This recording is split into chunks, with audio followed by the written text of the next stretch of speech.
Star Wars Episode 3 Revenge of the Sith. Young Skywalker.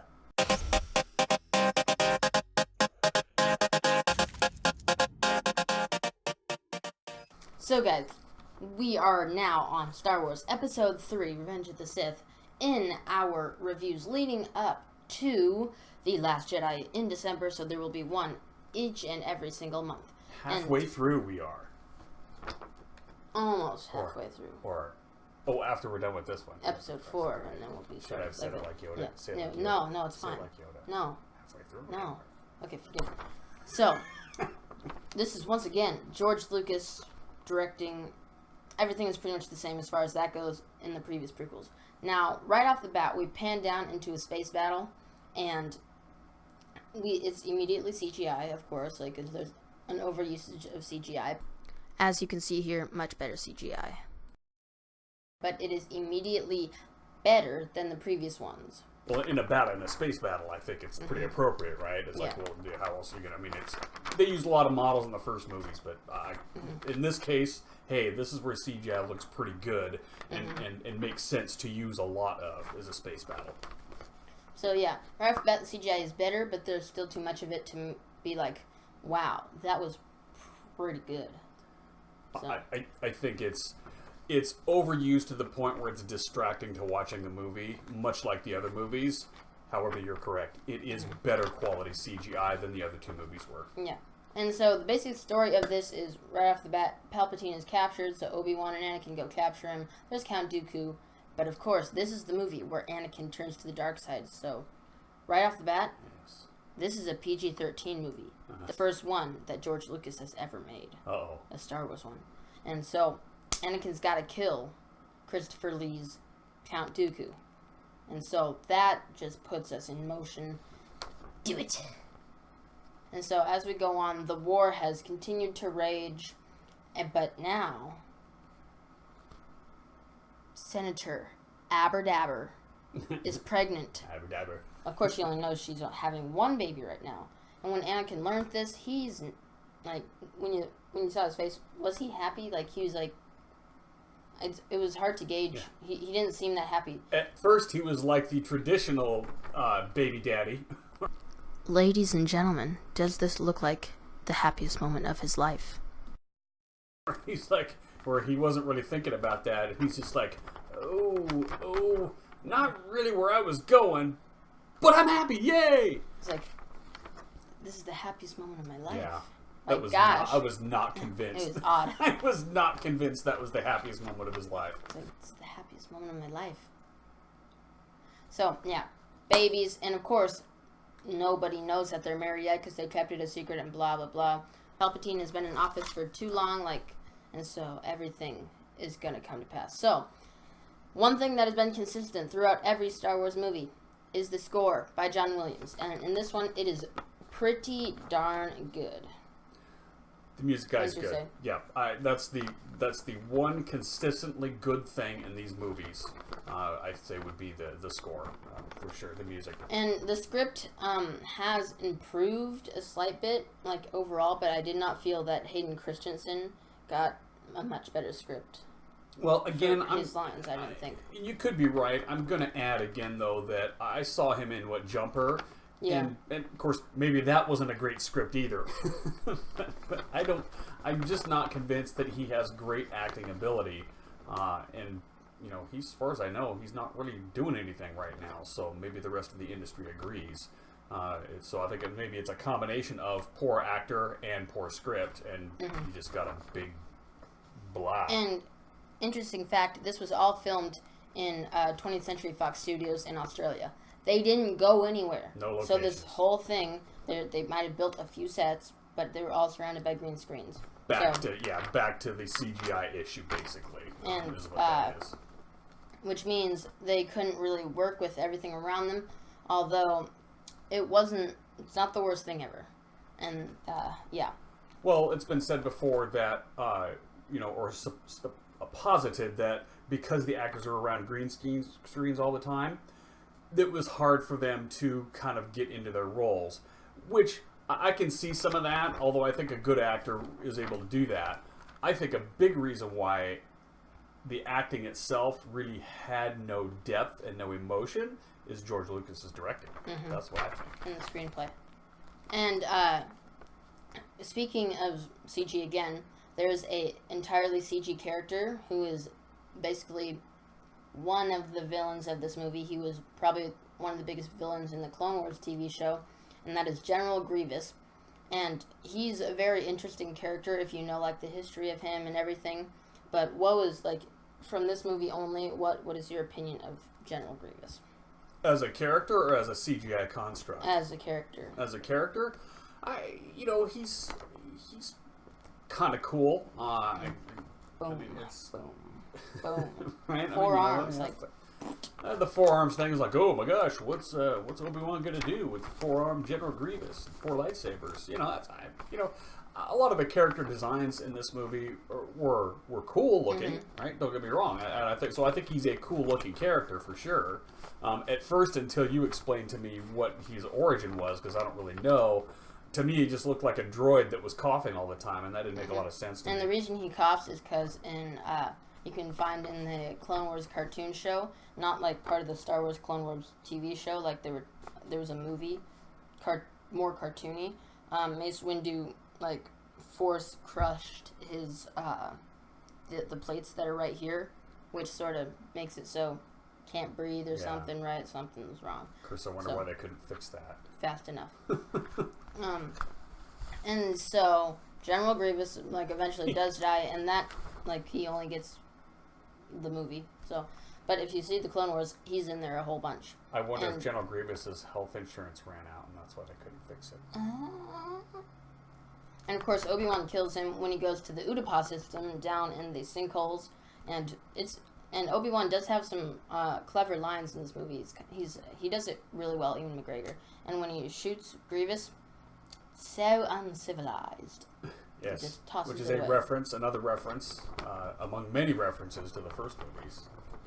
Oh yeah, I get that now.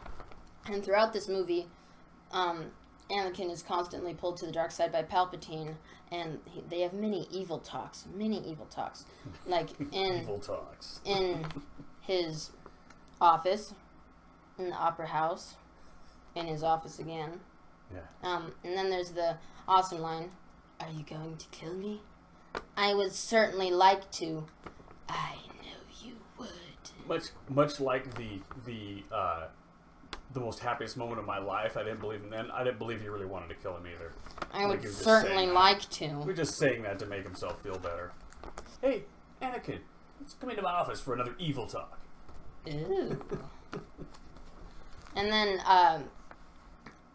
when Palpatine sets off, he says execute Order 66 for all the clones. That is a turning point for the movie, and I felt like the emotion because the clones are gonna kill every Jedi that they're with, and the music also adds to it. Like the clones they're with Ki-Adi-Mundi, and the shot where they're running, and their feet stop, and it stops right there. It's like, oh my gosh, it's gonna go down, and then boom, and then boom, and then boom, and then Plo Koon and everybody else, and all just happens. And then at the big Jedi Temple, everything is happening there. The clones are bad. And everything is just happening, and Anakin has turned to the dark side. And that happened kind of quickly, actually. It did. It seemed like it was kind of forced. I will say, thankfully we had the music to tell us it was good music that kind of was the only thing that drew any of emotion out, because because of your viewing of the Clone Wars and a lot of other Star Wars stuff I haven't seen, all of these Jedi. They were really nobody to me in the movie, so I had no connection to these deaths other than, a lot of them are dying, but it wasn't, I didn't, since there was no character development of anything else besides, not really anybody, besides the main characters, I didn't have any emotional investment. Thankfully, the music was there to kind of remind me, this is an emotional moment, something bad is happening. Kit Fisto died. Yeah. No. And how can you kill somebody with such a cool name like Kit Fisto? Come on now. And let's talk about that battle here. So when Palpatine and like the 4 Jedi come and everything happens to his face, it all gets messed up. When he does the dive in, and then he kills the Jedi. He kills them so easily. He's like, he's like, da, and then, da, and then, da. It just like it's not very good. And then the faces Ian McDiarmid made, like he did really good in this movie, but during that, like he's obviously not very agile, so he goes. Like, the facial expressions just, just him swinging around the lightsaber. And, when, after Order 66 has happened, all the Jedi are dead, Obi-Wan has survived, and as well as Yoda. So they go back to the Jedi Temple to do all the stuff, and Yoda does all the fighting, and it's very cool to see Yoda do that stuff. But, when they find out it's Anakin that killed younglings, Obi-Wan's just like, I can't watch anymore. And then when he goes to Padme, he's like, I saw a security hologram of him killing younglings. Even then, one of my common complaints is there is just no emotion in these acting performances. Discussing Anakin literally murdering children. And that was the most we got out of it. And again, so I'm going to say this is less about the acting and much more about the directing. This was Lucas wanting it like that and not actually getting any real emotion out of any of these actors. So true. And then, probably one of the better parts about this movie are the fight scenes. There is, of course, all the battle stuff, droids, clones. But the two climactic ones are between Anakin and Obi-Wan, and that was obviously very choreographed, but it was still entertaining to see, and I do like the Yoda and Palpatine battle. I thought that was very cool. Yeah, I agree, and it was one of the nice parts of the movie where they're having this dual battle going on. They're cutting back and forth between these two battles that are basically the fight between the light and the dark side, and they were, thrilling looking and things like that. At least there was a little bit of emotion in the fight scenes. Once again, a little bit overuse of CGI to make it seem, the whole running down the lava on little floaty things, it's like, wow, that's pretty crazy, man. They're Jedi. It works. They're Jedi, yeah. It's, again, another excuse to use lots of CGI. Instead of making a believable looking fight scene. So, however, one of the best action sequences of the movie, other than the beginning action sequence and the battle and the space battle, which I thought was pretty good too. Come to the iconic scene of, "It's over, Anakin. I have the high ground. You underestimate my power. Don't try it." And then all those lines. Oh, that was another one of those kind of ow moments for me in the movie, because this had been such a pitched battle, fairly evenly fought. You were the chosen one! And then all of a sudden it was just Obi-Wan, Anakin doing something dumb, essentially, and Obi-Wan just had to go like that. It's like, oh, wow, you couldn't have jumped a little farther and kept out of range of his lightsaber, Gomer. Or just jumped right into him like that. Yeah. Anyway, so that was a little. No, it was quite a bit unsatisfying as an end of the fight. It wasn't because of Obi-Wan's greater skill or wisdom. His skill's not greater, but his wisdom or his cleverness or his desperation. It was just, how did that happen? Yeah. Obi-Wan picking up Anakin's lightsaber, which you see him giving to Luke in Episode 4. Spoilers! But of course this is all spoilers. And then Yoda has lost the battle with Palpatine, and so he must go into exile to Dagobah. So all this lines up, and we see the ship. And Centaur Organa's ship, that is the Star Wars set we've been waiting for. Like, it's real. That set was real. It was real. Like, whoa! And going back to, once again, the taking over of the Jedi Temple, because there's a lot that goes on there that sort of... This whole movie has things that don't make sense. And then we once again see George Lucas's ability to cast children actors. Master Skywalker, there's too many of them. What are we going to do?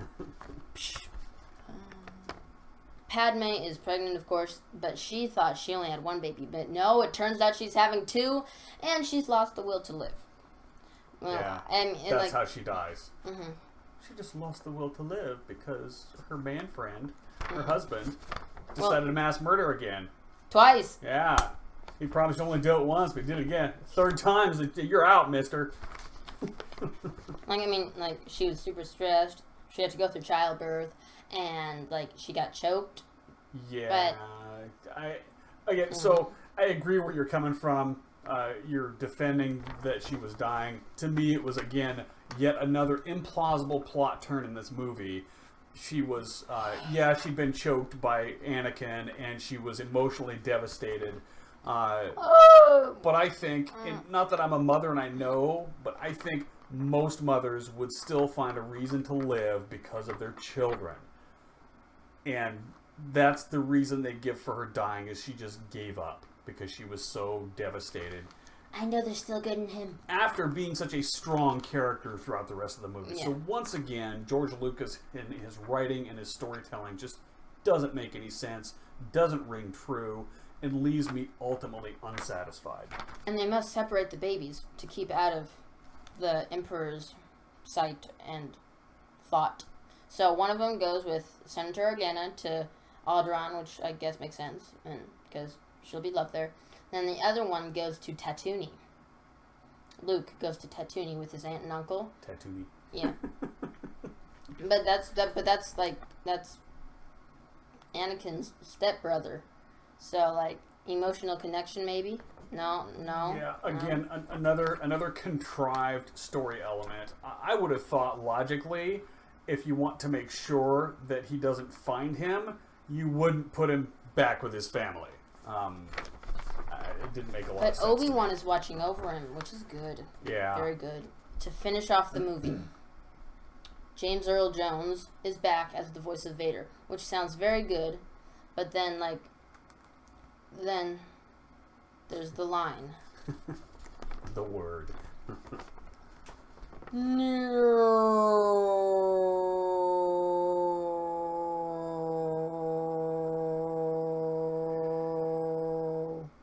Yeah.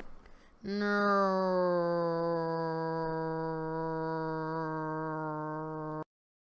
Yeah. Didn't quite sound like a cry of anguish to me. Again, I think maybe that George Lucas and his directing had something to do with that. I'm afraid in your anger you have killed her. What? No. Vader's back. Death Star's building. Stuff has happened. All around, Episode 3, I do believe, is the best prequel. But there are many issues with it. Overusage of CGI. Character development doesn't have anywhere to go. Script isn't the best. Acting is good enough. Alright guys, my name is Winter Lava. And I'm Spritz Banny. And I'm going to give Star Wars Episode 3, Revenge of the Sith, a B. Once again, Dub L and I differ a little bit on our ratings for these movies. I will want to add one thing, is that finally, Hayden Christensen's smoldering look of anger actually was in place when he was all chopped up and starting to burn in the lava. He goes, "I hate you." I hate you. No. That was about the only time I went, "Oh, okay, that looks pretty good right there." I think again that, like you, I agree. This is the best of the three, but it's the best of three bad movies as far as I'm concerned. Nevertheless, I will move it up to a C+. I think that's the best grade I've given of all three of these here. It was more enjoyable to watch, or less painful to watch, than even the second one. Although I can't recommend it, as it's one of those things where ultimately, as a classic Star Wars fan, as someone who grew up with those, I would not mind a bit if Disney just locked these away and burned them or got rid of them or something like that. It does bring a few things together, but yeah. So, anyways, next month in August, you can look forward to Star Wars Episode 4: A New Hope from us right here on the channel. Yes. So, if you haven't already, subscribe, like, comment, share. Our Instagram will be linked in the description below. We hope you enjoyed. As always, I'm Winter Lava. And I'm Spritz Bammy. And always believe in yourselves. May the Force be with you. Always. Always. Young Skywalker.